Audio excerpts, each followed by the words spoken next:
Today we celebrate the Feast of the Transfiguration, that pivotal moment when Jesus is transfigured on Mount Tabor in the presence of Peter, James, and John.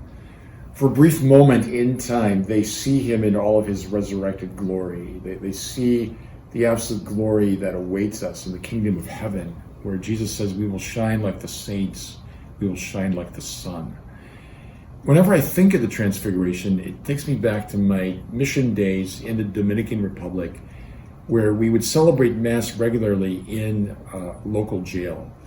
And you haven't seen the bottom of life till you've been to a third world jail. So in this jail were pressed all sorts of people, innocent people, people with severe problems, people that had committed crimes, people with mental illness, people severely physically sick. And in that swirl, we would celebrate Mass. And it was the heat, the smell, the bugs. I was always a little on edge, a little afraid going in, feeling very vulnerable. And yet, one day, it's August 6th, Feast of the Transfiguration. It's just hotter than blazes. And during the Transfiguration, there was a moment that I can only describe as mystical. And in that moment, it was as if the bugs, the heat, the fear, the smells had all fallen away. And as I looked at these men participating in Mass, I felt like for a moment God gave me the grace to see them as He sees them.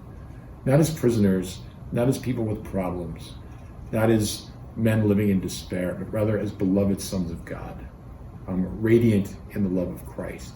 It only lasted a moment, but it reminds me that the Transfiguration leads us in vision towards the glory of heaven. And so this feast gives us hope. It's a signpost on our journey to the Father's house to remind us of the good things to come.